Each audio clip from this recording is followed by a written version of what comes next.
Oi, pessoal, tudo bem? Pessoal, eu não gravei esse vídeo antes para vocês porque eu tomei mal de gripe. Tô até tá até difícil de eu falar, mas nós temos que fazer revisão porque eu já tenho que postar a avaliação, né? Então, eu tenho que fazer revisão de horticultura com vocês. Então, eu preparei aqui uma apresentação. Deixa eu compartilhar ela para ver se a gente consegue abrir aqui.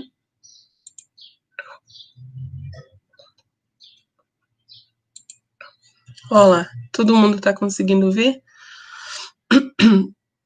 Então, esse segundo trimestre de horticultura, vocês lembram que a gente começou com a parte de adubação, calagem, né, com a amostragem do solo para fazer essas recomendações. Então, para a gente relembrar aqui, ó, com relação à amostragem de solo, primeira coisa que a gente tem que ter cuidado é como que você vai fazer as coletas. A área que você vai amostrar, ela tem que ser o mais homogênea possível. A horta normalmente é uma área pequena, então é difícil a gente ter muita diferença de solo dentro da área da horta. Mas, por exemplo, assim, ó, se vocês estão abrindo a área num lugar onde tinha coxo de sal, perto da mangueira para os animais, né? Então, como os animais estercam mais nesse local ali, então pode ser que a gente tenha manchas de fertilidade. Vai ter partes que o teu solo vai estar com mais fertilidade do que em outras. Então, você não pode misturar essas amostras, senão você está, assim, tirando a média, entendeu, da tua área. Então, você está misturando solos mais férteis com solos que talvez precisariam de uma correção um pouco melhor. E daí a tua análise não vai representar exatamente a área que você precisa corrigir, tá? Então, vocês têm que escolher aonde vocês vão amostrar o mais homogêneo possível. Outra coisa que tem que cuidar, não pode de jeito nenhum coletar solo onde tem cupinzeiro, formigueiro, onde teve, por exemplo, assim, uma instalação, uma casa que foi desmanchada, tá? Não misturar esse tipo de solo com o restante dos solos, porque são solos que têm uma fertilidade diferente. Então, não pode. Você tem que coletar locais que realmente vão representar aquela área que você escolheu para implantar a horta, tá? Quantas amostras você vai escolher, vai coletar? Assim, ó, tem estudo falando de 10, 15 amostras, né? O que você tem que fazer? Você tem que ver quantas amostras que representam aquele espaço que você está coletando. Então, por exemplo, se a tua área ali é 1 hectare, se você coletar 5, 6 amostras e essas 6 amostras representaram aquele espaço que você está coletando, é suficiente, então, para você fazer a amostragem. Cada amostra dessa que você coletou é chamada de amostra simples. Você vai misturar todas elas num balde e vai tirar dali uma porção que é chamada de amostra composta, que é essa que vai para o laboratório para análise. Na horta, como a gente normalmente levanta canteiro, então a gente vai coletar nessa profundidade aqui de 0 a 20, que 20 centímetros é a altura do canteiro, né, para o bom desenvolvimento ali, que nem de cenoura, né, das brássicas que precisam de profundidade por causa da raiz, né, 20 centímetros é beleza. Então, você vai começar assim, limpar a superfície, tá? Tirar a parte de cima aqui, coletar o solo nesses 0 a 20. Ah, uma coisa que eu esqueci de mostrar, mas isso aqui vocês sabem, a gente já comentou em solos isso. Ó, tá vendo? Esse aqui é o meu trado, ó, aquele que eu tenho, trado holandês. Ele é bom porque dá pra gente fazer a parte visual do solo quando vai fazer classificação, né? Mas existem outros trados, ó, que nem o trado parecido com o da Coamo, né? Trado calador, trado rosca, as enxadas, pás, né? Tudo isso aqui dá para ser utilizado. Um detalhe: não usar esse material que esteja contaminado. Por exemplo, a pá que você usa para limpar a mangueira, o esterco dos animais, você pega a mesma pá, suja daquele esterco e vai lá e coleta o solo. Claro que tua análise vai dar diferente, né? Vai ter uma modificação nos valores ali. Então, cuidar. Balde, onde você vai colocar as amostras simples, não pode ser um balde contaminado, onde você colocou adubo, né? Misturou algum produto ali que fique resíduo nesse material, tá? Isso aí tem que cuidar. Senão dá diferença mesmo na análise, daí você não está representando corretamente tua área. Então, coleta no 0 a 20, beleza? Coloca cada amostra simples dessa aqui no balde. Você vai andar, ó, em zigue-zague, percorrendo toda a área. Cada pontinho desse aqui é uma amostra simples, ó, que foi coletada e foi colocada no balde. Depois tem que misturar muito bem isso aqui, quebrar os torrões, homogeneizar muito bem. Disso aqui, dessa amostra, esse monte de amostra que você colocou no balde, você vai coletar uma porçãozinha aqui de mais ou menos meio quilo e vai colocar num saquinho, identificar qual a área que você fez essa amostragem e enviar para o laboratório. Outro cuidado que tem que ter aqui é o seguinte: esse solo, ele não pode suar dentro do saquinho, porque dá diferença em alguns nutrientes. Então, se você não vai conseguir mandar para o laboratório no mesmo dia, o ideal é que você seque essa amostra, estenda ela num papelão ou num jornal, num lugar onde não pegue sol e não pegue contaminação, tipo de próximo de adubo, de calcário, essas coisas que o vento pode carregar partículas ali para essa amostra. Você tem que secar ela num lugar que ela não pegue sol. Depois você guarda no saquinho e pode levar para o laboratório. Por quê? Se você colocar ela úmida no saquinho, ela vai suar. E daí, às vezes demora vários dias, que nem no nosso município, o pessoal vem coletar as amostras uma vez por semana, né? Se ficar uma semana num escritório esperando essa coleta, é o suficiente, principalmente para micronutrientes, tá? Dá muita diferença no valor da análise, então é importante secar antes, se não for para o laboratório no mesmo dia, tá? Outra coisa que a gente viu é a necessidade de calagem. Na verdade, a gente já viu isso aqui no passado, lembram? Nós só estamos relembrando, ó. Então, tem uma fórmula básica aí para a gente fazer o cálculo de calagem pela saturação de bases, que é aqui, necessidade de calagem é igual a CTC vezes o valor para a cultura, né, do V% para a cultura, menos o V% que deu na análise do solo, dividido pelo PRNT do calcário. Aqui eu coloquei 100, mas na verdade, dá para a gente dividir pelo PRNT do calcário que a gente comprou, que daí já sai corrigido para aquele calcário. Então, eu coloquei na apostila uma tabelinha assim, ó, as recomendações de V% para cada cultura. Viram isso lá? Então, eu separei as 4 que estão no nosso exercício, ó. O alface, o recomendado para ele, ó, é pH entre 6 e 6,8 e um V% de 70%. A couve-flor, ó, também entre 6 e 6,8 pH, V% de 70. Morango, pH entre 5,3 e 6,2 e um V% de 80. E o pepino, ó, pH 5,5, 6 e 8 e um V% de 75.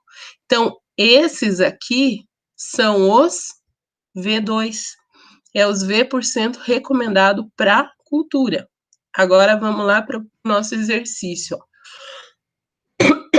Um exercício assim, cultura da alface.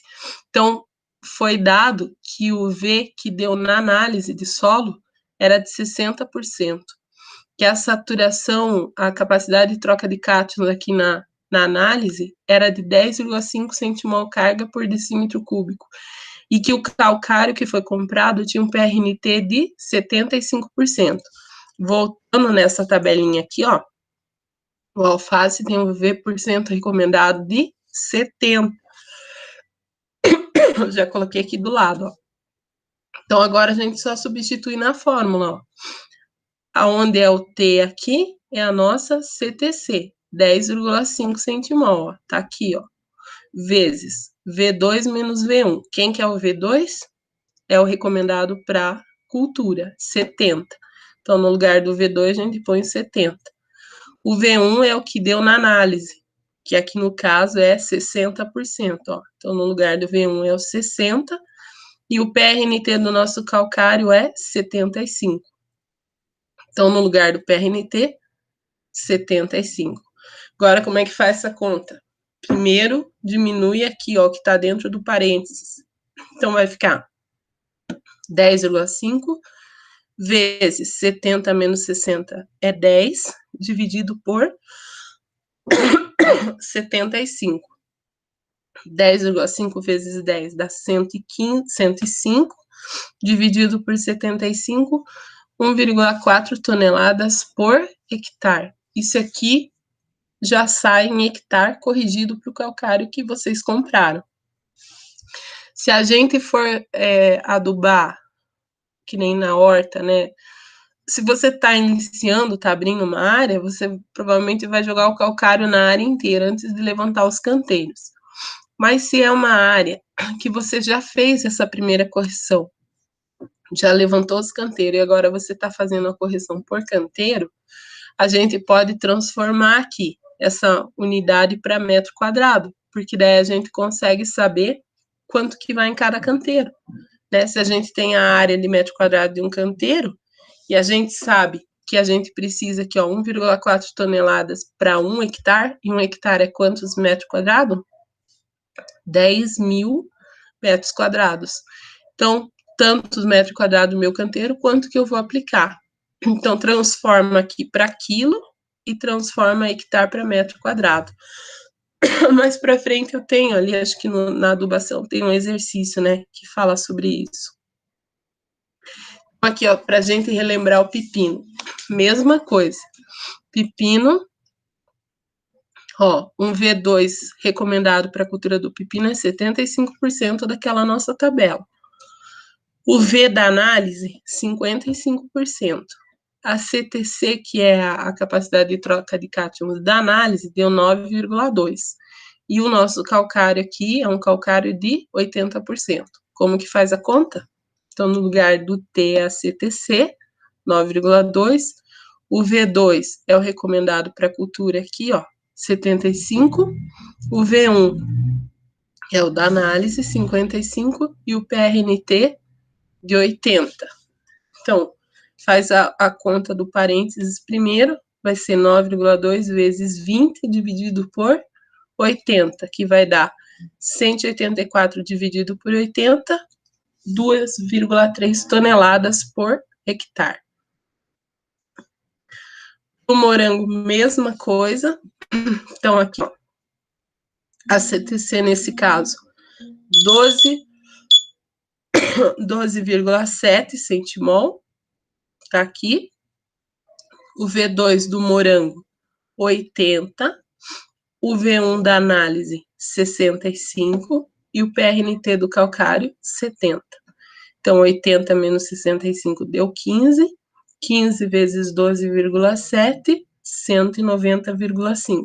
Dividido por 70, 2,7 toneladas por hectare. E no caso da couve-flor, a CTC aqui é 11,3, o V2 da couve-flor, 70%, o V1 da análise, 65%, e o PRNT do calcário, 80%. Então, vai ficar 70 menos 65, 5, vezes a CTC, que é 11,3, 56,5. Dividido pelo PRNT do calcário, de 80, 0,7 toneladas por hectare. Ó, 0,7 toneladas, lá tinha dado, essa conta tinha dado 0,706, por isso que ficou 706 aqui, ó. Que daí, uma tonelada são 1.000 quilos. Então, se a gente multiplicar 0,7 por 1.000, a gente vai estar transformando para quilos. Então, na verdade, esses 0,7 toneladas são 706 quilos por hectare, para esse calcário aqui que a gente comprou. Beleza?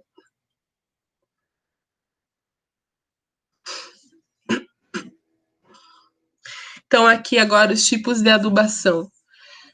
Lá na apostila eu fiz bem especificada essa parte dos adubos, né?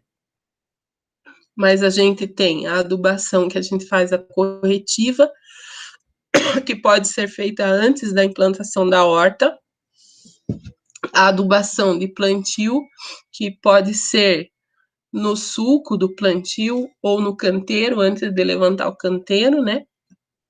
A gente tem esse modelo de adubação de fertirrigação com as fitas gotejadoras, ó. Então, aqui, fertirrigação com fitas, no caso aqui, o melão, ó, no cultivado com solo por gotejamento, ó, tá vendo que molha só onde tá o pezinho, né? Não tem desperdício de água.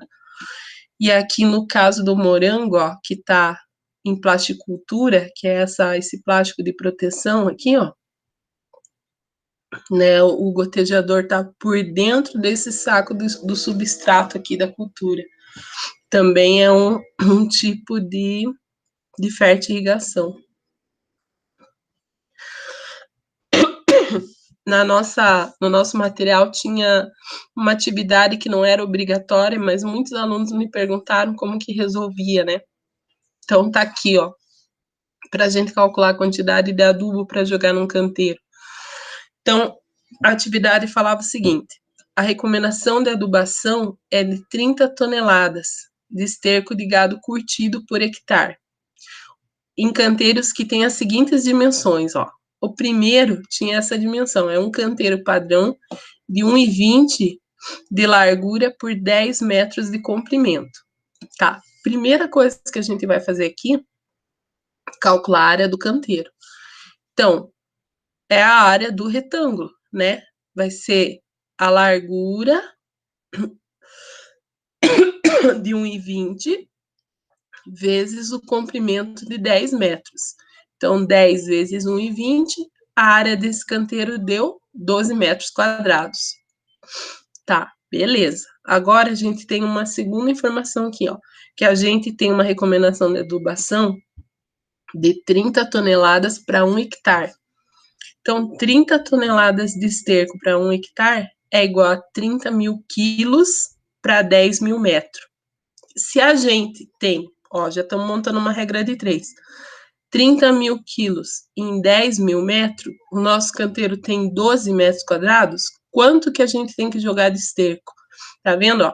Quilo embaixo de quilo, metro quadrado embaixo de metro quadrado. Então, a gente vai ter assim, 12 vezes 30 mil dividido por 10 mil, que vai dar 360 mil dividido por 10 mil, que vai dar 36 quilos para essa área de canteiro de 12 metros. Viu? Não é difícil, é uma regrinha de 3 que a gente monta.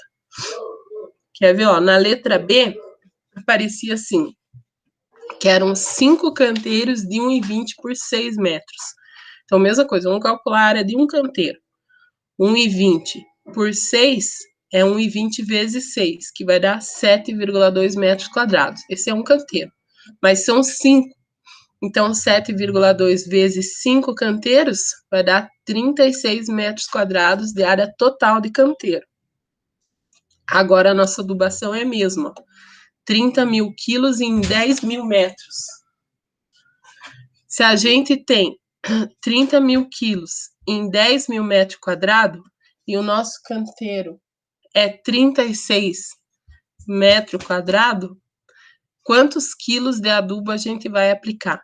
Então, mesma regra de 3, ó. A gente vai ter aqui, ó, 30 mil vezes 36 dividido por 10 mil. Então, 36 vezes 30 mil é 1 milhão 080 mil dividido por 10 mil, 108 quilos de adubo para os 5 canteiros. Então, por canteiro, a gente ia ter o quê? 108 dividido por 5, ó, 21, quase 22 quilos para cada canteiro de adubo que a gente teria que aplicar aqui. E a letra C, ela falava assim, ó, em uma área de horta de 8 metros por 5 metros, com canteiros de 1,20 de largura e corredores de 60 centímetros. Então, olha, se nós estivéssemos abrindo essa área a primeira vez, podia fazer o cálculo inteiro aqui, ó, 8 vezes 5, 8 metros de comprimento, vezes 5 metros de largura, 40 metros quadrados. Pega e joga o calcário nos 40 metros e daí depois levando os canteiros. Corrige a área inteira, sabe?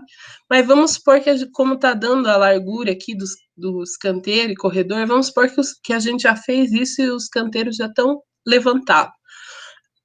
Então, nessa área, ó, de 8 por 5, que é esse nosso retângulo verde aqui, ó, cabe quantos canteiros? Cada canteiro tem 1,20 de largura e 60 centímetros de corredor entre eles, que dá 1,20 mais 60 vai dar 1,80. Mais 1,20 mais 60 aqui, ó, então é mais 1,80. Mais 1,20, então a gente vai ter quanto, ó? 1,20 mais 60 do corredor, né? Mais 1,20 mais 60 do corredor, mais 1,20. Ó, a gente vai ter 4,80. Para os 5 metros do nosso terreno, sobrou ainda 10 centímetros aqui de cada lado, ó. Não tem problema. Então, vamos pensar que os canteiros já estão levantados. E que cada canteiro tem 8 metros de comprimento. Então, a área de cada canteiro vai ser 8 por 1,20, 9,6 metros. Vezes 3 canteiros, 28,8 metro quadrado de área total aqui dos 3 canteiros. Mesma conta, ó. 30 mil quilos de esterco em 10 mil metros quadrados, que é 30 toneladas em 1 hectare, em 28,8 metros quadrados, a gente vai ter quantos quilos de esterco? Então, 28,8 vezes 30 mil dividido por 10 mil, que vai dar 864 mil dividido por 10 mil, 86,4 quilos para a área total, para os 3 canteiros. Se a gente dividir esse 86,4 aí, ó, dá 28,8 quilos para cada canteiro. Isso mesmo. Quase 30 quilos para cada canteiro. Beleza? Facinho, né? Isso aqui é uma conta, você veja, eu nem cobrei como obrigatório, mas eu estou mostrando aqui, porque é uma conta fácil de fazer e como vocês, a grande maioria tem horta na casa, né? Uma conta fácil que vocês conseguem calcular quanto de adubo vocês têm que aplicar na horta de vocês, tá?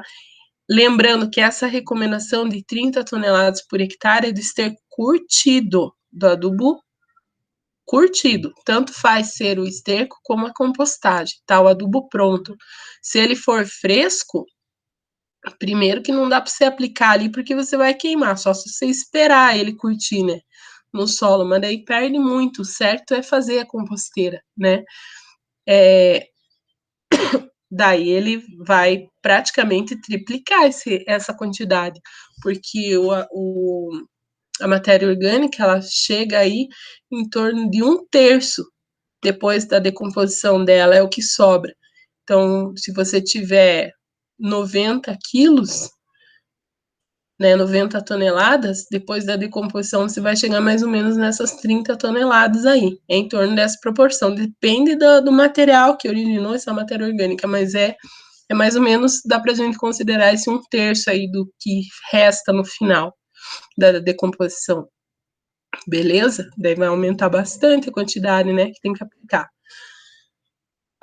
Um outro assunto que a gente viu esse trimestre, resumão aqui geral, né, é a questão da propagação das hortaliças. Daí lá na apostila eu coloquei umas tabelas bem jóia lá para vocês.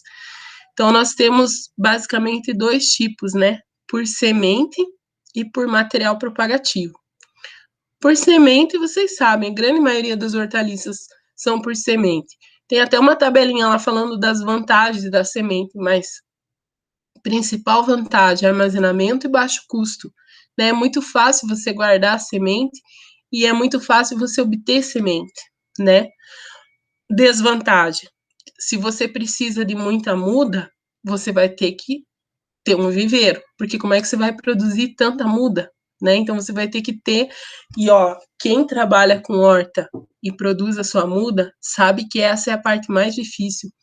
Por quê? Porque a muda precisa de um cuidado muito especial, tem um monte de tratos culturais ali que você tem que fazer na muda, e tem muita doença que dá nesse processo de germinação ali, principalmente fungo de solo, que dá tombamento, muitos insetos atacam as plantas nesse período de germinação, então a muda, ela praticamente assim, é uma atividade à parte da horticultura, sabe? Muitos produtores se especializam só como viveristas, só para produção de muda, porque o produtor, quando ele tem uma área muito grande, como é que ele ainda vai ter, né, além de tudo o cuidado que ele tem que fazer com a área de produção dele, ele ainda tem que redobrar o cuidado na produção das mudas.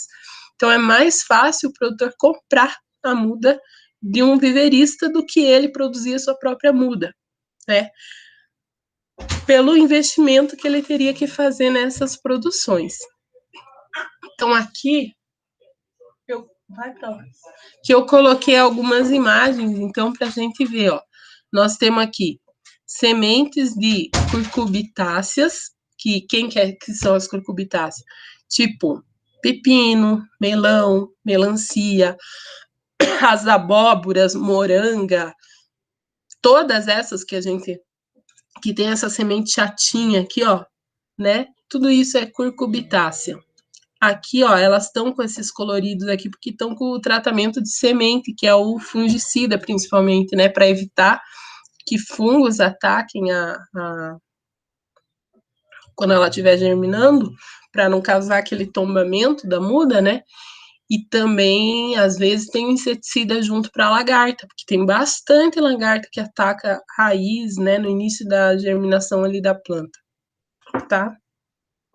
Aqui algumas sementinhas, ó, do tomate, do pimentão, que são as solanáceas, né? Essas aqui estão na cor natural. Aqui das brássicas. Quem que é brássica? Repolho, couve-flor, couve, manteiga, brócolis, tudo que é da família das couves ali, tudo é brássica, tá? Então aqui tem a sementinha da couve-flor, ó, na cor normal dela, e do repolho com o tratamento do inseticida e fungicida. E aqui, ó, a sementinha do alho, né? Que gracinha. Sementinha de alhácea, na verdade, isso aqui é da cebola, do alho é bem parecida. Ele dá aquela, tipo um cachopinho, assim, né? Quando ele vai formar a semente. Tá, e aqui, sementes de cenoura, beterraba, e essa do que é de cenoura? Ah, de alface. Então, aqui, ó. Essas três, na verdade, não são sementes como essas, porque, ó, por exemplo, que nem abóbora, pepino, tá tudo aonde? Dentro da fruta, né?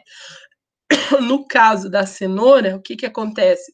Já viram a cenoura quando ela vai fazer a florzinha? Ela puxa assim, ela cresce um pendão, ali abre uma flor, em cada localzinho dessa flor vai dar uma semente dessa, né? Então a gente fala que isso aqui é o fruto, porque a cenoura, na verdade, é uma raiz, né? Aqui, ó, no caso do alface, também ele pendou aquele pinheirinho de Natal que a gente fala, né? E lá em cima ele abre as florzinhas amarelas, em cada florzinha amarela ele dá um fruto. E esse que é o fruto seco.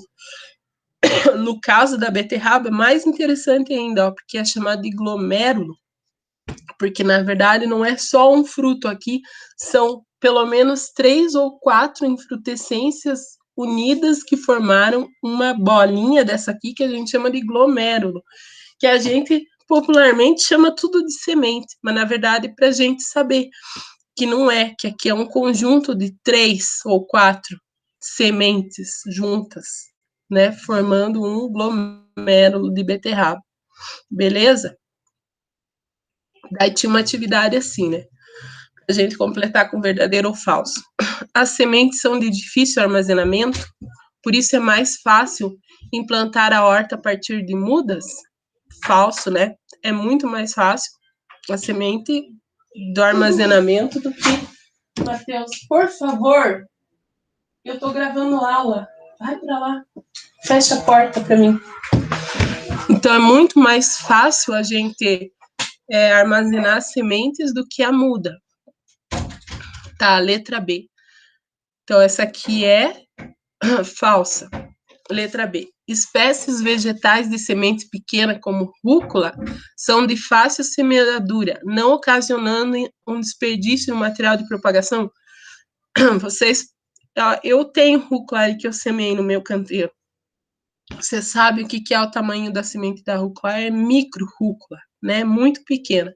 Quando vocês plantam lá no canteiro de vocês, né? Vocês abrem uma linha, daí vem né? Fazendo a semeadura ali. É fácil colocar uma sementinha em cada lugar. O que que acontece? Às vezes cai um monte. Aí germina aquela toceira de rúcula. A gente, para o consumo da casa, você nem liga, você corta aquela toceira mesmo. Mas e se fosse comercial? Né? Se fosse um plantio comercial? A gente ia ter que fazer o que a gente chama de repicagem. Ou seja, quando começasse a germinar, as mais fraquinhas, aquelas que estão crescendo torta, que não estão germinando direito, a gente ia ter que ir lá e arrancar e dar espaço para as mais vigorosas poderem desenvolver, sabe? Porque cai muita semente junto.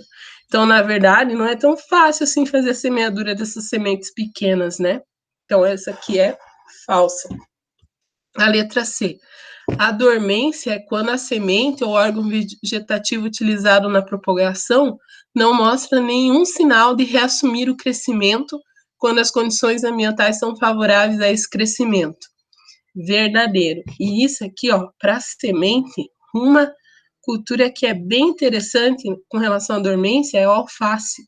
Tanto que o pessoal dos viveiros mesmo, eles quebram a dormência do alface, deixando a lata de semente na geladeira.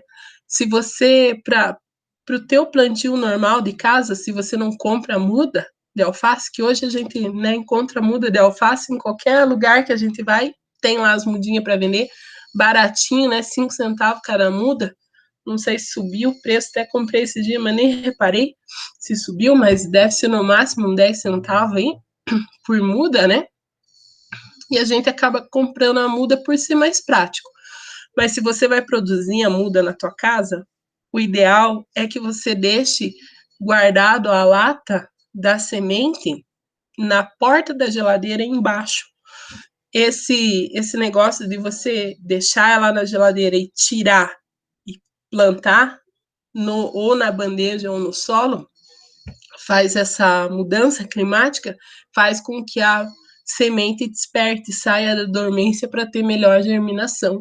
A alface é bem característico disso aí, de ter dormência. Então, a letra C é o quê? É verdadeira, né? A D. Os glomérulos da beterraba, comumente chamados de sementes, são, na realidade, infrutescência semente. Verdadeiro. Já vimos lá que é um monte de frutinho junto. A vantagem da produção a partir de sementes é o baixo custo, uma vez que as sementes são relativamente mais baratas que as mudas. Verdadeiro. A muda, que nem da alface que nós estamos falando aí, que é 10 centavos, né? Talvez compense, mas você paga, vamos supor, 10 centavos, você vai levar 10 mudas por 10 reais, né? Por R$1, desculpa. Ainda, se for 10 centavos, ainda mais ou menos compensa você comprar a muda, ó. Porque, mas não compensa. Por causa que, ó, pacotinho de semente de alface vem quanto semente? Nossa, dá para você fazer uma boleira de muda com um pacotinho e você vai gastar quanto? R$4 no pacotinho de semente? né? Se você for comprar por medida na agropecuária das latinhas lá, uma medida, você, nossa, semente que não vem numa medida, né? Então, é bem mais barato por semente, na verdade, né? Do que pela muda. Isso que nós estamos falando da alface, que é uma das mudas mais baratas que a gente tem. Agora, que nem as mudas que eu comprei aqui de batata salsa, aquelas que eu fiz o vídeo para vocês lá, eu acho que gastei, não sei se não foi R$ 3,50 cada muda. Eu comprei muda de berinjela para minha mãe agora, semana passada, eu paguei R$ 2,50 cada uma. Então, tá vendo? Nesse caso, o plantio por semente é muito mais barato. Um outro detalhe, já que nós estamos falando da muda, o tempo para essa muda começar a produzir, na verdade, aí que tem uma vantagem na muda, a gente ganha um tempo. Que nem assim, ó, um exemplo, a alface, se você vai plantar ela desde a semente até a muda, você vai levar uns 45 dias para começar a colher. Não, mais, estou mentindo. É mais 45. Chega a uns 60 dias. Tá? Agora, se você plantar da muda, com 30 dias, 35, 40 dias, você está colhendo. O alface comercial, naquele padrão comercial da cabeça, né? Então, veja, muitos preferem a muda por causa disso, você ganha esse tempo. Se você está fazendo aquele escalonamento de produção na horta, é um tempo que você está ganhando ali no teu escalonamento, do que você tem que produzir a muda, transplantar, né? No caso, assim, ó, gente, de espécies que fazem bulbo, que nem, por exemplo, rabanete, beterraba, cenoura. Se você está plantando a semente num viveirinho lá, né? Que você tem do lado, um canteirinho só para você produzir muda. Aí, quando está no ponto de você transplantar, você vai lá e tira. Na hora que você vai colocar no canteiro, se você entortar um pouquinho a raiz, já não forma o fruto ali. O fruto que eu falo que a gente vai colher comercial, que nem a cenoura, a beterraba. Então, essas, o ideal é fazer plantio direto, ou seja, você colocar a semente já no espaçamento certo no canteiro definitivo e não fazer transplante. Porque se você entortar um pouquinho a raiz já, por exemplo, que nem da beterraba, não dá beterraba, vai ficar uma raizeira ali e não vai produzir beterraba, vai produzir só folha, porque a raiz entortou. E a beterraba da onde? No entumecimento da raiz, então a raiz tem que ficar bem retinha no solo, entende? Esses são cuidados que tem que ter na horta, né? Tá, então a letra E é verdadeira, né? E a F? Para produtores de olerícolas em larga escala, muitas vezes não compensa a produção a partir de sementes, em função do elevado investimento em viveiros de mudas, sendo preferível se adquirir mudas de um viveirista, produtor especializado na produção de mudas. Beleza, verdadeiro. A resposta é falso, falso, verdadeiro, verdadeiro, verdadeiro, verdadeiro. Tá. E com relação à propagação vegetativa, né? Então, seria por partes da planta. Então, na apostila tem um monte de informação sobre isso, mas aqui, ó, é interessante a gente conhecer algumas, né, dessas partes vegetativas aí da planta que dá para a gente produzir. Que nem no caso da cebola, dá para produzir por semente também, mas a gente tem a cebola, o bulbo dela sendo também uma semente, né, que a gente planta e pode produzir a partir do bulbo. No caso do alho, o bulbo é o alho inteiro, ó. Cada um dente de alho é um bulbilho. Então a gente chama isso aqui de um bulbo composto. É diferente da cebola, que é um bulbo único, né? Aqui não. Cada um desse aqui é um bulbilho e o conjunto de bulbilhos forma um bulbo. Por isso que é chamado de bulbo composto. No caso da batata, do inhame, ó, a estrutura de propagação é chamada de tubérculo.